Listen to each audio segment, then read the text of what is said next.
It's time to spin the big wheel of Babel and see where we land today.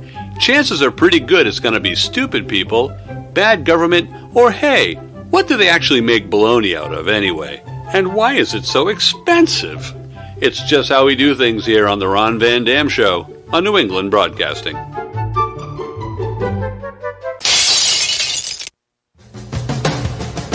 Good morning, good afternoon, good evening, good night.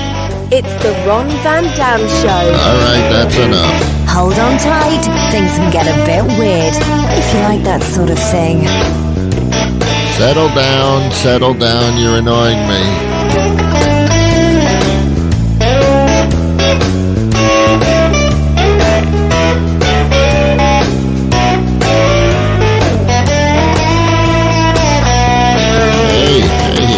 Welcome to the program. It is the Ron Van Dam Show. I'm the person to whom they refer to in the title of the damn thing.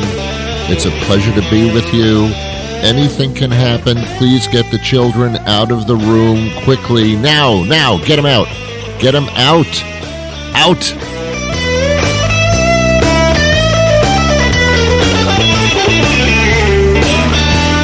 Go tell them Santa Claus is in the next room with the Easter Bunny. They'll run over there. Get them out of here. This is not a kid-friendly show. It's not adverse to children in any sense of the word, maybe a couple of senses, but no, it's just that I don't want them to grow up and then start being horrible people, and then you say to the child, why are you so horrible? And they say, because you let me stay in the room while you were listening to the Ron Van Dam Show. I don't want that responsibility. All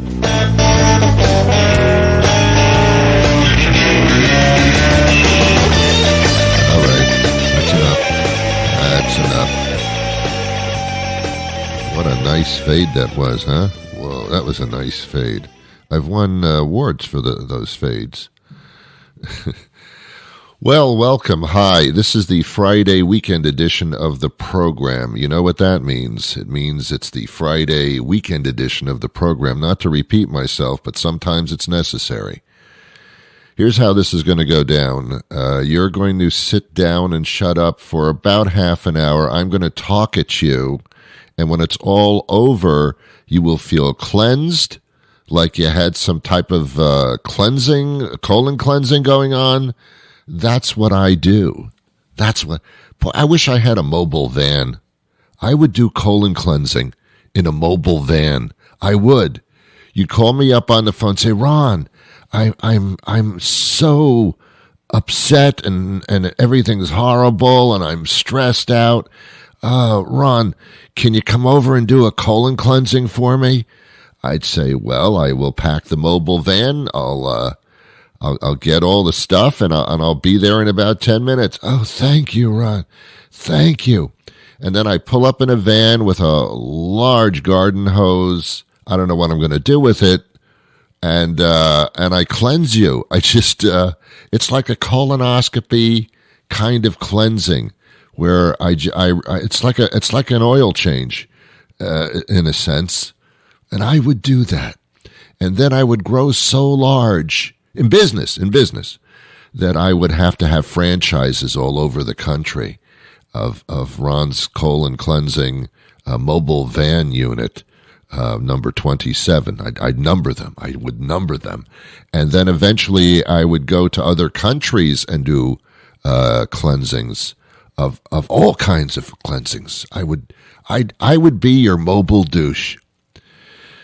Whew, wow. And it's only the first 4 minutes of the program. And this is why I wanted the children out of the room. Thank you very much. All right. Many of you are listening to the show for the first time. And those of you that are, I'm going to apologize ahead of time. And also, you should know the rules and the regulations of this particular program. It's very important. This is the Ron Van Dam Show. Thank you for coming. Your waiter will be along shortly. Please be advised that the Ron Van Dam Show has been designated as a non-smoking area. Please watch your step while boarding the Ron Van Dam Show, as contents may have shifted during travel. In clinical studies, the Ron Van Dam Show has not been shown to reduce cholesterol in laboratory animals. Exits are located to the rear on the left and right sides of the auditorium. The sea bass is steamed and served with a white truffle risotto. Illinois residents add 5% sales tax. Shake before serving. If dizziness or swelling occur, stop using the Ron Van Dam Show immediately. Proper ID is required. No cover charge after 10 p.m. Moo. Listening to the Ron Van Dam Show may require you to lift objects weighing 15 pounds or more. Please remain seated until the Ron Van Dam Show comes to a complete stop. Okay, we straight now? Good. All right, now I can continue. I have an interesting guest coming up a little bit later in the programo. Programo is Latin for program, by the way. I just put an O at the end of everything, and I'm all of a sudden speaking a different language. It's fantastic. I saved myself a lot of money on that Rosetta Stone stuff. I don't even know what that means. I do speak a number of languages, especially when I get upset.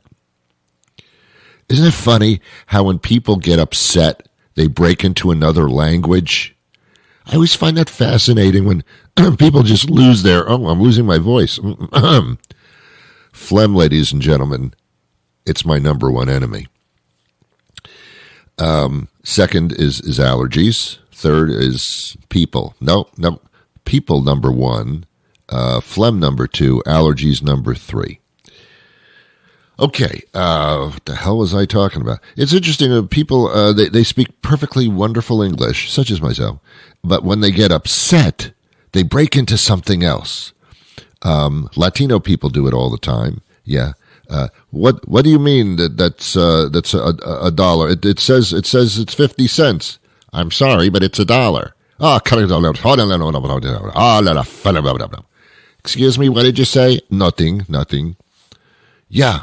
People do that. Yeah, French people do that too. You know? They do. What is this? What is this tax bill that I'm paying? Why am I paying a tax on shoes? I thought shoes were exempt from the taxes. No, actually shoes are double taxed. Shoes. Sacre bleu, you little figure bitch. It's true, that happens. It happens. I think we all do that to some extent when we get upset. We get a little bit of a different accent going for some reason. I don't know if it's to separate ourselves from who we are when we get upset, or whether we slip into these pronounced accents. I don't know why we do that. It's just really funny to listen to. When someone gets very upset and they slip into one of these excited accents, I just start laughing at them. I can't stop from laughing. It's so funny. All right, fine, whatever. We're spinning the wheel of Babel today, quite obviously. Doesn't the wheel of Babel sound like some type of an ancient religious location, you know, back around the time of Jesus? Remember that time? Whoa, what a time that was, huh? People had to walk through the desert. Thank God they had sandals. They had invented sandals back then. Not the shoes, that Mediterranean kind of Bahamas club, you know, where you stay and it's all one fee, you know, you don't pay for drinks or anything. That sandals is what I'm talking about. It was Babylonia, which sounds like the people who lived in Babylonia just like talked and babbled all the time. Are you going to Babylonia? No. Did you ever hear those people talk? Why think they call it Babylonia? They keep babbling on and on and on. I ain't going there. A lot of people back in those days led other people through the desert. I think it was a thing. I think there were reasons for leading people out of places and through the desert. But it must have been like what we would commonly call tour groups now, where... all right, come on, we're going to evacuate the city, Your tour group leader will be Babylonia, and he will lead you through the desert. It's because it's tough. There's no signage in the desert. There's no signs at all. You're in the desert. Everything looks the same. And then they have things called oasis. Those things where it's your mind is getting cooked by the midday sun. Everything looks the same in the desert, but yet off in the distance, there's some type of a sexy person, half naked, smoking a pipe. Yeah, it's just and the waterfalls, and that can possibly be in the desert. Your mind's playing tricks on you, but at the same time, hallucinations. Come on, let's have them. Because the desert is not fun. It's not fun. Back then, people were performing miracles too, which was like magicians. Yeah, I think Moses. Remember him? Oh my God. Moses, apparently, because I saw the movie. It was called The 10 Commandments. And by the way, back then, there weren't 10 commandments. There were only 5. Yeah, we kind of like added commandments to it. Yeah, like thou shalt not play video games for more than 6 hours a day. That wasn't in the original thing. It was not. One of the commandments gives you the right to carry a gun. What? That was not in the original 10 Commandments. So Moses led people through the desert, too. It was another tour group. And he led them, and he was escaping, I think, the Egyptians or the Norwegians. I don't know who. I mean, I know, I just don't want to talk about it. And then he came upon the Red Sea. I don't know why they named it that, because it wasn't really red except for the blood of the soldiers. Came to the Red Sea, and he actually parted it. He like some type of a bad hairstylist. But they had to get to the other side, and the raging waters of the Red Sea was like big. Had waves and everything. And Moses took his staff. He had a staff of about 3 people with him. He took his staff and he held it high, and he said the following words: "Part, Red Sea." Ooh, wow, pretty cool. And the Red Sea parted, and it created a little path for them to walk across on dry land. Hard to imagine that was possible. But yet, apparently it occurred. They were able to escape and continue their famous desert tour. I don't know. I didn't live back then. You know that most Americans, most people in the world think that dinosaurs and humans existed at the same time. That's obvious because of the Flintstones. But the Flintstones, believe it or not, is not a documentary. I know, it seems like it is, but it's not. It's a cartoon created by Hanna-Barbera, something like that. And it is not a documentary. It really isn't. The Jetsons? No, it wasn't a peek into the future. It was what we would think it would be, but it's not even close to it. Millennials don't know what I'm talking about. Let me explain. Let me backtrack for just a second, because millennials are new on this earth, and anything that happened before they were born probably isn't real.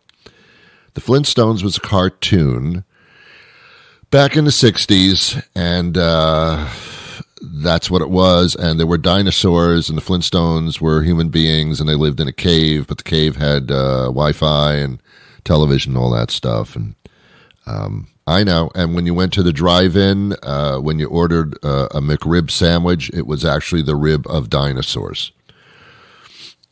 Not real. I know. Sounds like it is, but it's not. Dinosaurs and people did not live on the planet at the same time. Dinosaurs were extinct long before man showed up. I don't know where man came from. There are various theories depending on your religion. We should agree on at least that, but we don't. So, fine. The Jetsons was another cartoon show, also by Hanna-Barbera. And they were a family, a full family that lived in the future. And in the future, apparently, which is like, we're way past what they thought was going to happen. The future was, I don't know what the future was like, the year 2000 or something. So there were flying cars, and flying. You would fly your car into the roadway in the sky, and buildings were on these long posts that stuck out of the ground, and they were in the air as well. All the households had robots all over the place. They had a robot maid. I know. There were robot everything. The only robots we have now, let's face it, in our home are that pathetic Roomba vacuum cleaner that they still, to this day, manufacture as a round piece of product when corners are square. I know. When I went to school back in kindergarten, they told me that you cannot fit a square peg into a round hole and vice versa and vice versa. But apparently, those that invented robot vacuum cleaners did not get that concept at all. But that's the only robot I have in my house. The other robot I have is Alexa, but she doesn't move. She's just a little canister in the corner that plays music. So that didn't happen. In manufacturing, things went very robotic, millennials, where they're actually putting things together with robots, and people just stand there and make sure the robots are doing a good job. They stand there with clipboards and mark things down. Or on computer screens, there are no more clipboards, I'm sorry. So that's what happens. But that did not come close to what the projections were for it this year and this stage of life. We haven't progressed that far. As a matter of fact, what we've done is we've gone backwards. We have found ways to destroy the planet and to make sure that we hate each other, and those that differ in opinions from us, we want to perish from the earth. So we've gone backwards in civilization. We're far more stupid than we ever were, or were we always stupid, but then the invention of the internet proved just how stupid we are. It was intelligent to create the information highway.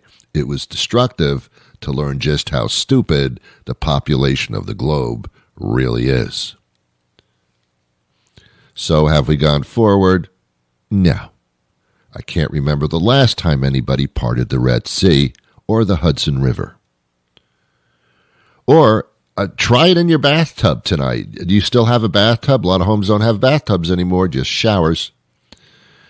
Fill up your bathtub, stand there with a wooden staff in your hand, in your underpants with sandals on, and try to part the water in your bathtub. I'm telling you, it won't happen. So we're going backwards, obviously. Back in the days of Jesus, there were miracles happening left. Jesus himself turned water into wine, but never took advantage of the industry. Can you imagine how well off he would be right now if he could have turned that winemaking thing into a business? Did you hear Jesus is turning water into wine? No, but I'd love to go to one of his parties. I know. Also, according to myth and fable and stuff, Jesus was a carpenter. Oddly enough, in retrospect, not real well known for that. Do you know that Jesus made cabinets? Did not know that. Well, doesn't matter, actually. No, it doesn't. What an influence. What an influence that was. As I said, we, across the planet, considered everything before Jesus was born to be a minus zero. There was actually the year one.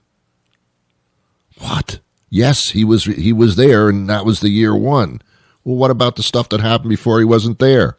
That's minus one. That's minus 1,000. Wow, this is confusing. I know. So anyway, I don't want to pat myself on the back, basically because I physically cannot reach my back with my hand. I can get the top shoulder area, but patting myself on the back ain't going to happen. There's no contortion going on here. However, I should pat myself on the back. As you remember on yesterday's program, or it was the day before probably, I can't remember, I have no concept of time anymore. I did a whole bit on the show about Amy Schneider, who was the Jeopardy champion. I was complaining, if you're not familiar, Jeopardy, a television show and all that kind of stuff, and Amy Schneider had won 39 games in a row, something like that, and she was about almost like $1.5 million in winnings, and winning 39 shows in a row, congratulations to her. She's extremely smart and all that kind of stuff, but extremely boring. I started not to watch Jeopardy anymore because I couldn't deal with it anymore because it's just boring. There's no competition. Why watch a competition show when there's no competition? What, I'm going to watch a show to see how much money somebody can win? No. I'll watch a show to see how much money I can win, but somebody else, what do I care? So I complained about it, and I said I was going to do some correspondence to the Jeopardy show people and explain that I'm not watching Jeopardy anymore because your show is freaking boring. You should have limits as to how many times someone can win and be on the show before it gets really boring, and how much money somebody can make. And just as I was about to send that communication off to the Jeopardy people on Wednesday's program, she actually lost. So I don't know if somebody who does Jeopardy was listening to this show. I assume not, but I'm going to pat myself on the back anyway. I'll tell you. The question that brought Amy Schneider down was in Final Jeopardy, and the question, well, the clue, I get so confused with that stupid show. The only nation in the world whose name in English ends with an H and is also one of the 10 most populous nations in the world. I knew that. My wife knew that. Apparently Amy Schneider didn't. The answer is Bangladesh. It ends with an H. There's no other country that ends with an H. And the clue of the 10 most populous, Bangladesh is extremely populous, which means there's a lot of people in it. All the other contestants who weren't half as smart as Amy Schneider, the champion, they answered Bangladesh. Amy Schneider, no, she didn't. So she lost. That to me became a bit suspicious. Was she told to hit the canvas, to lose? I don't know, and I don't care. I'm just glad that now I can watch Jeopardy again and watch a competition show. The new champion is Roan Talsma.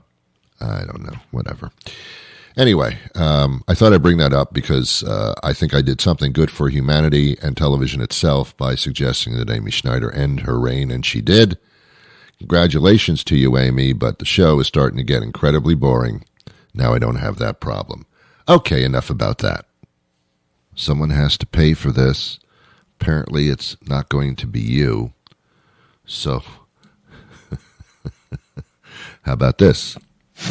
Looking for a fun night out? Check out that bar near your house, now featuring live entertainment all weekend. Friday night, it's one guy and a guitar playing 90s cover tunes and original songs about his recent breakup. Catch a dose of classic rock on Saturday nights with that band fronted by that chick you knew in high school who's still pretty hot after a couple drinks. Sunday afternoons, it's three old guys and a hipster doing their very best to play jazz. And don't miss the big hot Sunday dance party with your DJ, the bartender's second wife's stepson with those weird things in his ears. It's all happening this weekend at that bar near your house. Not too far to drive, just a little too far to walk. We'll see you there. Well, that'll do it for me today. Thank you to my guest, and thank you to you for showing up. Interestingly enough, today we're recording this show on a Friday, which we don't do another one until Monday. We only do weekdays. Don't press it. Leave me alone at least for a couple of days. So I don't do the weekends, and I don't do windows. I don't know why I don't do windows. Windows can be fun, but I don't do them. We're expecting a snowstorm here. I live in the Boston area. Let's call it southern New England, shall we? And the East Coast, especially southern New England, is expecting a lot of snow. It's what's called a blizzard, a bomb cyclone. The phrase bomb cyclone is not something that you just sit back and go, ooh, interesting phrase. No, you kind of panic. You buy every gallon of milk, every loaf of bread, every shovel, everything, because a bomb cyclone, or actually a nor'easter, is equivalent to the zombie apocalypse, apparently. Anyway, yeah, that's going to occur. We're expecting here in this area around our studio up to 2.5 feet of snow. Now, look, that's ridiculous. It's a lot of snow.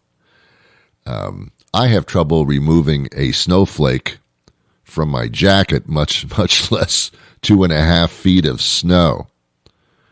In inches, we're talking about 30 inches of snow, and that's a lot of inches. That's a lot of inches. But what are you going to do? What are you going to do about it, right? There's going to be power outages. I hope we're around on Monday to do a show. There's going to be power outages and people running naked in the streets. Well, not this time of year. It's going to be crazy. We're going to be landlocked in our homes. We're going to make believe it's a gigantic COVID quarantine because we can't go out because there's 30 inches of snow out there. That's enough to choke a horse. I don't know what that means. It's an expression I heard once, and I wanted to use it, and I'm not sure that this would be the place. But anyway... Yeah, so we're expecting a lot of snow. Now, when we do have a lot of snow, we do need to, as we are a public station of responsibility, we need to give a weather report. So let's go to the weather right now. Here's your winter travel advisory. Get the fuck out of New England. You're gonna die. Okay, that wasn't cool. That didn't make me feel much better. All right, I'll be back again on Monday, hopefully with a brand new program. Until then, take care of yourselves, and I wish you peace.